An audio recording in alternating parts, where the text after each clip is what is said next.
ሰላም እንዴት ናችሁ? ዛሬ ከእግዚአብሔር ቃል አንድ ክፍል እንማራለን። በጣም የወደድኩት ቃል ስለሆነ ነው። በጣም በህይወቴ ግርም የሚለኝ ወይም ደግሞ መጽሐፍ ቅዱስ ላይ ሳነብ እንደ እብድ የሚያደርገኝ ነገር የእግዚአብሔር ልጆች ናችሁ፣ እግዚአብሔር እንዴት እንደወደዳችሁ የሚሉ ቃላቶች በጣም ልቤን ይገዙታል። በጣም ማለት የእግዚአብሔር ልጅ መሆን፣ የህያው የእግዚአብሔር ልጅ መሆን በጣም አሜዚንግ የሆነ ነገር ነው። ከዛ አንደኛ ዮሐንስ መልእክት ምዕራፍ 3 ከዛ ቁጥር 2 ላይ ያለውን ላንብብና ሌሎቹ ምዕራፉ ደግሞ በአፌ ነግራችኋለሁ። ሌሎችን ቁጥሮች በጌታ በኢየሱስ ስም አነባዋለሁ። ወዳጆች ሆይ እኛ አሁን የእግዚአብሔር ልጆች ነን። ወደፊት ምን እንደምንሆን ገና አልተገለጠም። እርሱ በሚገለጥበት ጊዜ እናየዋለን፣ እርሱንም እንደምንመስል እናውቃለን ይላል። ይሄ እግዚአብሔር ቃል ነው። የእግዚአብሔር ቃል ነው። ከላይ ሲናገር ልጆች ተብለን ልንጠራ አብ እንዴት ያለውን ፍቅር እንደሰጠን እዩ እያለ ይናገራልና ከእግዚአብሔር ፍቅር የሚበልጥ ነገር የለም። እግዚአብሔር መውደድ፣ እግዚአብሔር እኛን ከወደደበት መውደድ የሚበልጥ ፍቅር የለም። ይህን መጽሐፍ የጻፈው ዮሐንስ እንደሆነ ይታሰባል። አንደኛ ዮሐንስ መልእክት 2 እና 3 ዮሐንስ እንደጻፈው ይታሰባል። እና በጣም ከዮሐንስ የሚገርመኝ ነገር እግዚአብሔርን ወይም ኢየሱስን ማለት ኢየሱስን የህይወት ቃል እንደሆነ ይናገራል። መጀመሪያ ላይ ሲናገርም አንደኛ ምዕራፍ ቁጥር 2 ላይ እንደዚህ ይላል፣ ህይወት ተገለጠ እኛም አይተነዋል ይላል፣ እንመሰክርለታለንም። ከዛ በአብም ዘንድ የነበረው በእኛም የተገለጠው የዘላለም ህይወት እንነግራችኋለን ይላል። ኢየሱስ ህይወት እንደሆነ ይናገራል። ለዛውም የዘላለም ህይወት እንደሆነ ይናገራል። መጽሐፍ ቅዱስ ላይ ኢየሱስን በጣም ዘላለማዊ እንደሆነ ሲናገር ሊቀ ካህንነቱም የዘላለም ነው ይላል። ብዙዎች እንዳይኖሩ ካህናትን ሞት ስለከለከላቸው ካህናት የሆኑ በጣም ብዙዎች ናቸው እያለ ይናገራል። እዚህ ጋር ዮሐንስ በጣም ኢየሱስን እንደሚያውቀው እናውቃለን። መጽሐፍ ቅዱስ ሲናገር በጣም የተወደደና ወደ ደረቱ የሚጠጋ እንደሆነ ይናገራል። ከዛም ስለ ፍቅር ይናገራል ዮሐንስ ሲናገር። እዚህ ጋር ግን በጣም የገረመኝና ክሬዚ ያደረገኝ ነገር እናንተ የእግዚአብሔር ልጆች ናችሁ ይላል። እናንተ የእግዚአብሔር ልጆች ናችሁ። የእግዚአብሔር ልጆች ከላይ ሲናገር እርሱ ጻድቅ እንደሆነ ካመናችሁ እናንተ በጽድቅ መኖር ይገባችኋል እያለም ይናገራል። በጣም እግዚአብሔርን እንድንወደው የሚያደርገን ነገር እሱ እኛን የወደደበት ሞዴል ነው። እሱ እኛን ያፈቀረበት ፍቅር ይሁን ልናብራራው የምንችለውም ነገር አይደለም። ሙታን ነበራችሁ እየተባለ ተወዳችኋል ማለት በጣም የሚገርም ነገር። በእግዚአብሔር ፍቅር ውስጥ መኖር፣ በእግዚአብሔር አባትነት ውስጥና ህልውና ውስጥ መኖር መቻል። ሙታን የነበረን አህዛብ የነበረን ተስፋ አልነበረንም እኛ። በእርግጥ ታውቃላችሁ አይሁዶች ነበሩ ተስፋ የነበራችሁ የሆነ የሚመጣላቸው መሲህ እንዳለ ያስባሉ፣ የሆነ ሊያድናቸው የሚችል ከዛ ከብዙ ነገር። እነሱ አሁን ኢየሱስ እንኳን መጥቶ እያለ ያወጣቸው የነበረው ከምድራዊ ግዞት እንደሆነ ያስቡ ነበር።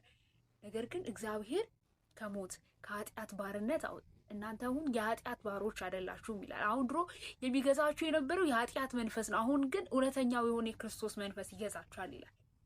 የእግዚአብሔር ልጆች ናችሁ ይላል መጽሐፍ ቅዱስ ሲናገር። በጣም ግርም ይለኛል። ዮሐንስ ወንጌል 17 ላይ ራሱ አብ እኔን እንደወደደኝ እናንተን ይወዳችኋል ይላል።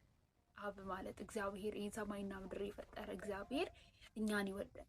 በጣም እየተገረምኩኝ ሳነብ ነበር። ከዛ እዚህ ጋር ዓለም እኛን የማያውቀን እሱን ስላላወቀን ነው ይላል። ዓለም ማለት ከእግዚአብሔር ህልውና ውጭ የሆነ ነገር ሁሉ ዓለም ነው ለኛ።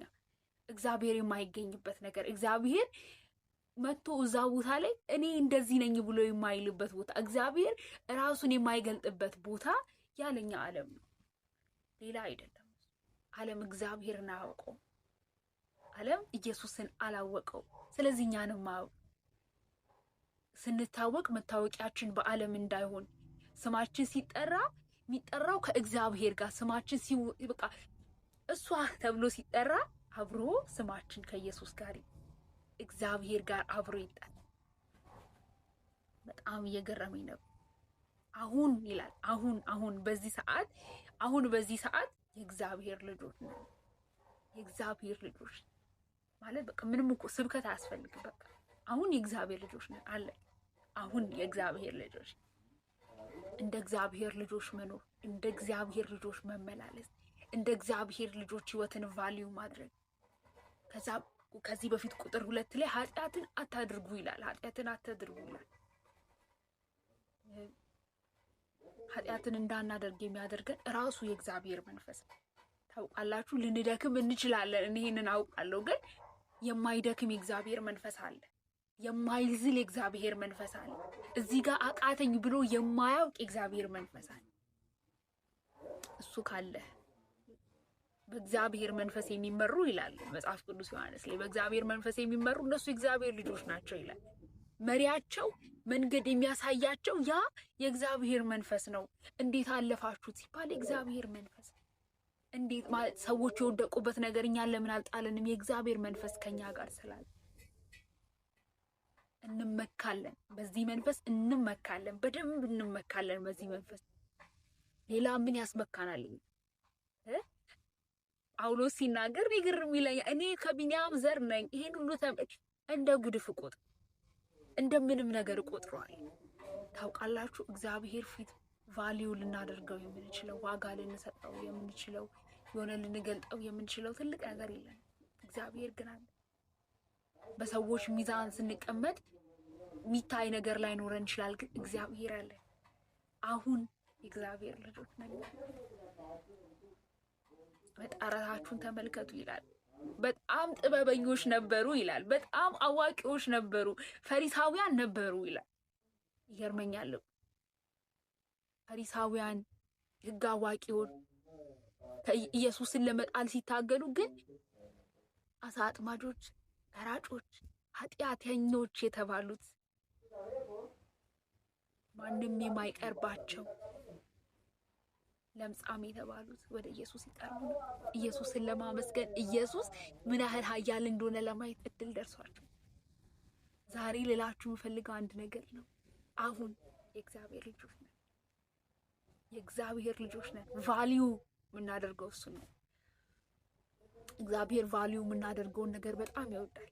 ቫልዩ ማድረግ፣ ዋጋ መስጠት፣ ለዛ ነገር ዋጋ መስጠት የሚያበረታን መንፈስ ቅዱስ አለ። ኃጢአትን አትስሩ ይላል። በጣም ኃጢአትን አትስሩ። ይሄን ቁጥር ላንብብላችሁ ምዕራፍ 2 ላይ ከዛ እንደዚህ ይላል፣ ልጆች ሆይ ይህን ምጽፍላችሁ ኃጢአትን እንዳትሰሩ ነው።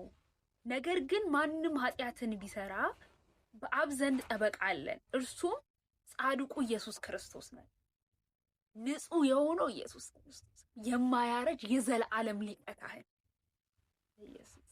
እገረማለሁ። ይብራል የዘላለም ሊቀ ካህን ነው። እንደ መልከ ጸዲቅ ለዘላለም ሹም ነው ይላል። ኢየሱስ እንደዛ ነው። ያ ኢየሱስ ደግሞ የቅርብ ነው። ጌታ የቅርብ ነው። ጌታ የቅርብ የልብ ነው ይላል መጽሐፍ። ዛሬ ልላችሁ የምፈልገው ነገር እኛ አሁን በዚህ ሰዓት በዚች ደቂቃ የእግዚአብሔር ልጆች ነን። ከዛ እርሱ በሚገለጥበት ጊዜ እናየዋለን ይላል። እርሱንም እንደምንመስል እናውቃለን። እኔ አትገረሙ? እናንተ የክርስቶስ ልብ አላችሁ እያለ ሲጽፍ እናንተ የእግዚአብሔር ልጆች ናችሁ ሲል እግዚአብሔር መንፈስ በእናንተ ውስጥ አለ ሲል ድሮ ሙታን የነበራችሁ በኃጢአት የተገዛችሁ ዛሬ ግን አሁን ግን የእግዚአብሔር ልጆች ነን ይላል። አሁን የእግዚአብሔር ልጆች ነን። በእግዚአብሔር እቅፍ ውስጥ ያለን ልጆች ነን። በእግዚአብሔር እንታመናለን እንዴ? ሰው ባለው ብር ይታመን የለ እንዴ? እግዚአብሔር እኮ ያው ነው። አንድ ስብከት ላይ የሰማሁት በጣም የሚገርም ቃል ልንገራችሁና ምን ይላል መሰለህ? እግዚአብሔር ማታ ላይ መስራት ቢፈልግ ጨለመብኝ እንጋ አይልም። ማታውን አንግቶ ይሰራል። ያ አምላክ ደግሞ የኔና የእናንተ አምላክ እግዚአብሔር ይወደናል። ስሙ ይባረክ። ዛሬ አንድ ነገር አልኳችሁ። እኛ ግን የእግዚአብሔር ልጆች ነን። አመሰግናለሁ። ተባረኩ። እግዚአብሔር ይባርካችሁ። በጣም ወዳችኋለሁ። የእግዚአብሔር ልጆች ስለሆነን አብረን ወደ ትልቁ መገለጥ ስለምንደርስ ወደ እግዚአብሔር መንፈስ ወደ እግዚአብሔር ህልውና ስለምንገባ እግዚአብሔር ስም ይባረክ። በጣም ወዳችኋለሁ። ደህና ሁኑ።